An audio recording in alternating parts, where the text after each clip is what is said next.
Today we are going to discuss about a very important topic, that is thrombosis. Thrombosis is the pathologic formation of an intravascular clot. It is basically a hemorrhagic disorder. So what are the causes of thrombosis? So we'll basically discuss important phenomena, that is Werkow's triad. In Werkow's triad we see three things. One is the endothelial injury, second one is abnormal blood flow, and third is hypercoagulability. Now these three things can either occur in combination or can also alone also it can cause thrombosis. Endothelial injury causes platelet activation, and this mechanism can also cause the formation of clots in heart and arterial circulation where there is high shear stress. So you see there is a high blood flow, so platelet activation is a prerequisite in such cases. Now the endothelial injury which causes endothelial activation, and we also say that is endothelial dysfunction. So it can cause the exposure of von Willebrand factor and tissue factor which are responsible for the formation of clot. There are also some prothrombotic changes which are seen, such as it downregulates the thrombomodulin.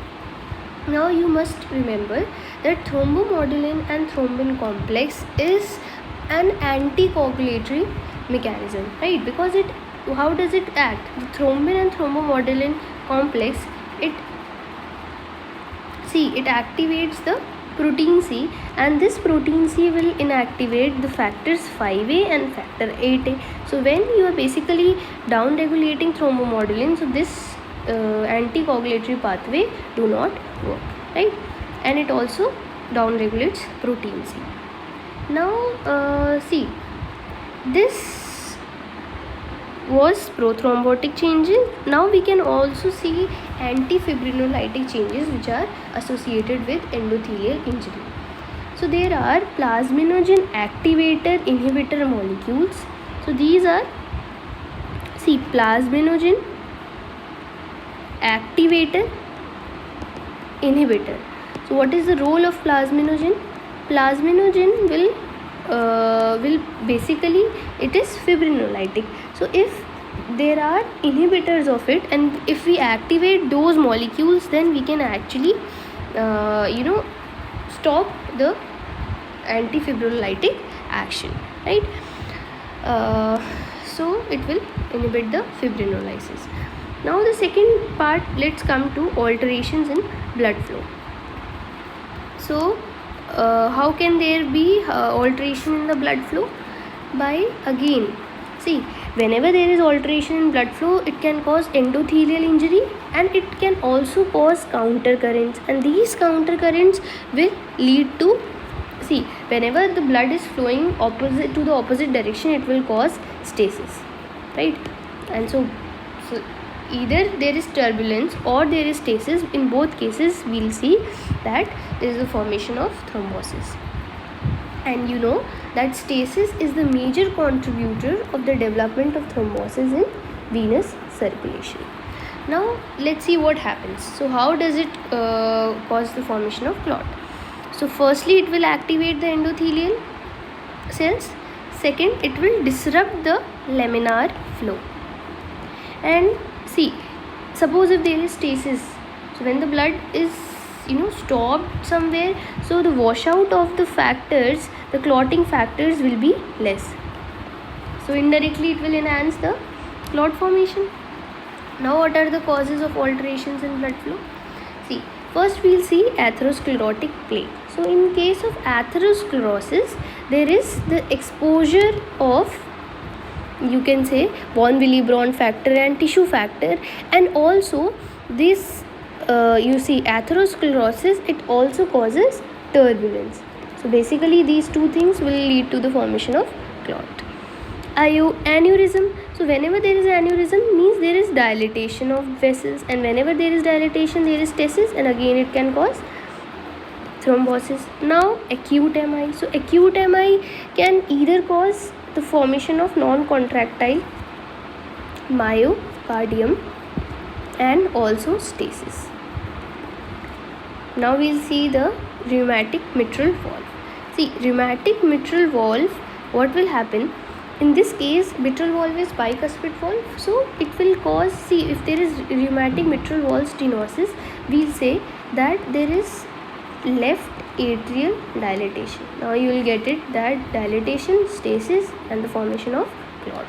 Hyperviscosity, which is seen in polycythemia, right? Then sickle cell anemia, in that case, when the RBCs are not of proper shape, then again it can cause stasis and thrombosis. Okay, then coming to the last thing, that is your hypercoagulability. See, hypercoagulability can either be of primary origin or secondary. Primary is a genetic defect and secondary is acquired, right? So see, primary, so in factor V lead-in, what we see, that there is mutation. Where we saw the mutation is in the 506 amino acid residue, and there is substitution from arginine to glutamine. So this factor V, now this is very resistant to the attack of protein C, right? So this is so it will not be inactivated by protein C, and hence there will be more amount of thrombosis. And this inheritance pattern, you have to remember, it is autosomal dominant, right? Then we'll see prothrombin gene mutation. So again, prothrombin was responsible for what? For the formation of clot. So this mutation in this gene will also cause high amount of formation of prothrombin and more amount of clot formation. There are other inherited causes, like you can say protein C deficiency is there, okay, antithrombin 3 deficiency are there, so you can see all those things.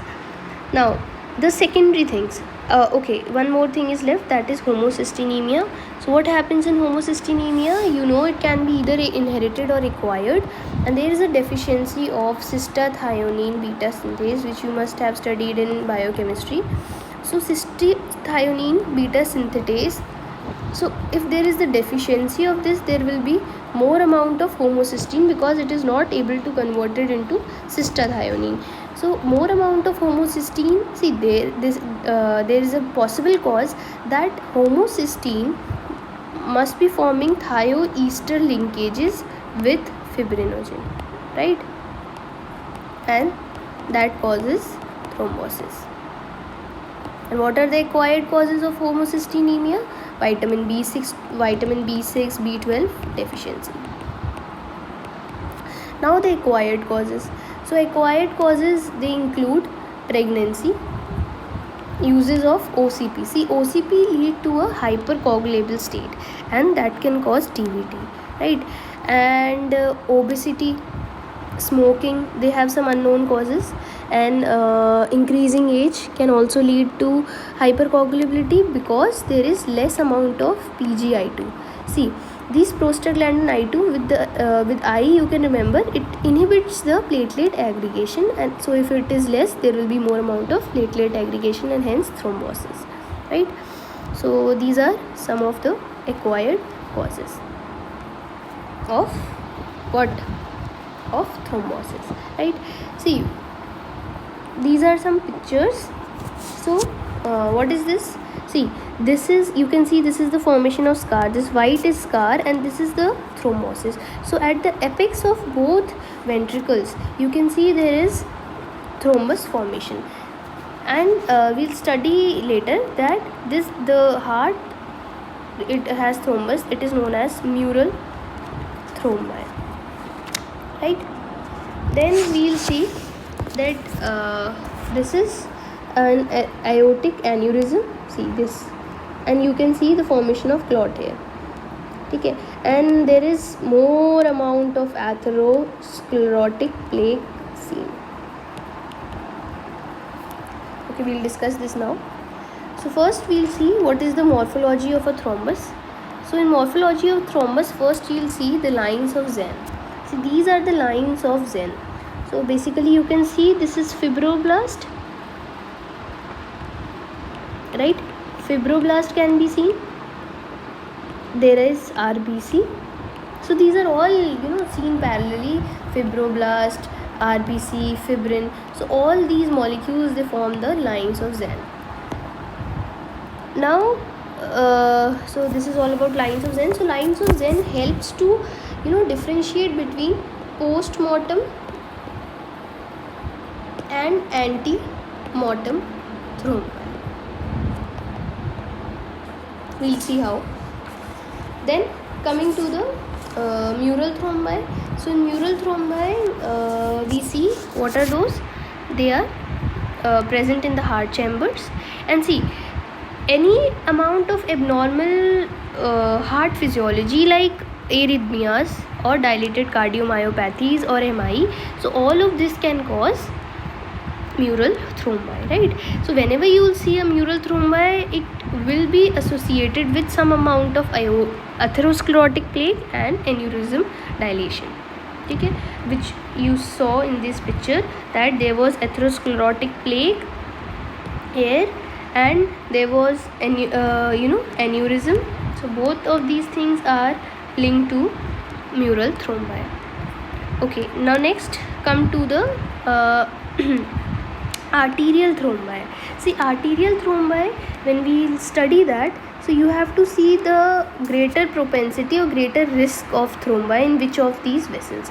So coronary vessels are at a high risk of arterial thrombi, then cerebral vessels, and the least affected are femoral vessels.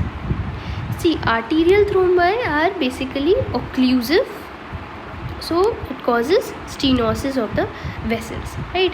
Then what can be the underlying cause? Again, we can see there's atherosclerosis or any amount of vasculitis can cause arterial thrombi. Then venous thrombi.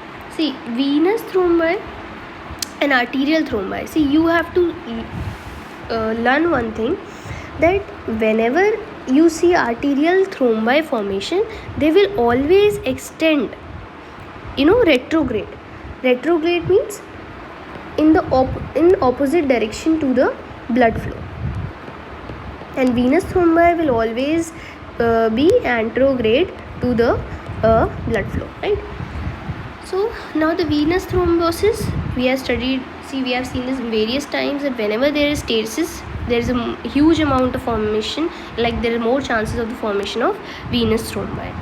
Okay, see, venous thrombi, so we said stasis. So when there is stasis, there is more amount of RBCs and less amount of platelets. So therefore the venous thrombi is also known as red thrombi or stasis thrombi.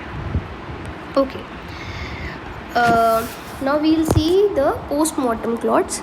So in post-mortem clots, I told you that they will be different from ante-mortem venous thrombi.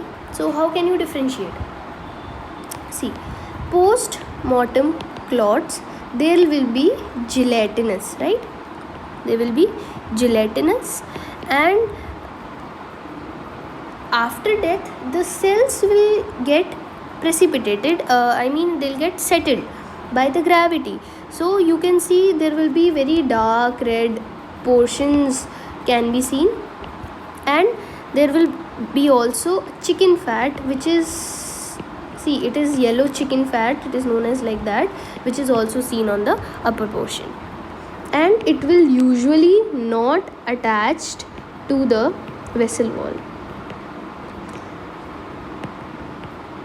So the thrombus, the feature of thrombus is also that it is usually attached to the vessel wall, and in case of post-mortem clot, so that is the differentiating feature, that they will not be attached to the vessel wall, they will be dark red. Why? Because there will be the settlement of this RBCs, and it will be gelatinous, and there will also be yellow chicken fat, which is seen on the upper surface, right? Now coming to the vegetations. What are vegetations? Vegetations is the presence of the thrombus on the heart walls, right? So now you can basically divide into two types. One can be infective endocarditis, and another can be non-bacterial. So what is the difference? See, if suppose the the vegetations, they are associated with some bacteria or fungus, as you can see in rheumatic heart disease, so there will be the formation of infective endocarditis. And if suppose it is sterile, it is non-bacterial, there is no growth of any organism, then we'll say that it is non-bacterial thrombotic endocarditis, right? So later you will study in SLE, that is systemic lupus erythematosus, that there is Liebman-Sachs endocarditis, and that is basically your sterile one. And in that there is the formation of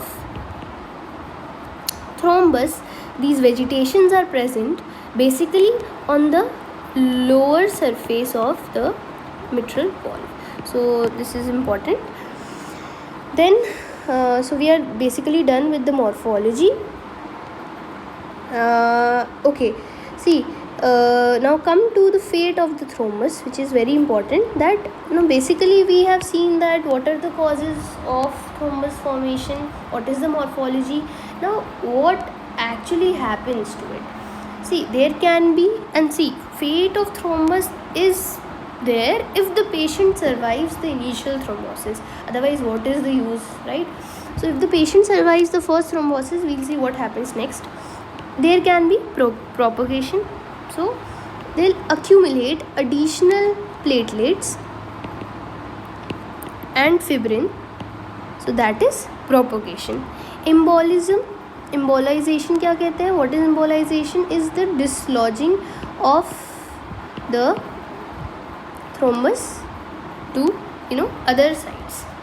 Dissolution can be there, means there can be fibrinolysis and it can dissolve, but this is very rare condition. Why? Because see, we have so much of fibrin associated meshwork, we have cross linking, so that will not let this thrombus easily dissolute, right? So that is why we see it has a clinical implication. The tissue plasminogen activator, which is a fibrinolytic agent, which is given in acute coronary thrombosis, so it will only work if it is given in the first few hours of any thrombotic event. Last one is organization and recanalization. So suppose there are the ingrowth of endothelial cells, right? Or we say there is growth of smooth muscle cells, endothelial cells, smooth muscle cells, fibroblasts are there. So it will get organized, right? And that thrombus will be converted into a small connective tissue, right? And it will get incorporated into the vessel wall, right? So how, see, you can see here, so this was a vessel wall before all this happened. This now it has been incorporated into this wall, right? And the lumen, you can see, you cannot see the lumen actually, because it has been the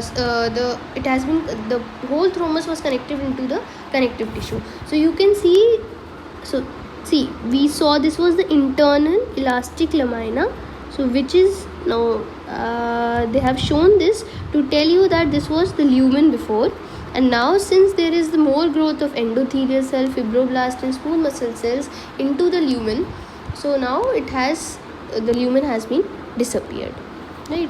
So this is the fate of thrombus. Thank you.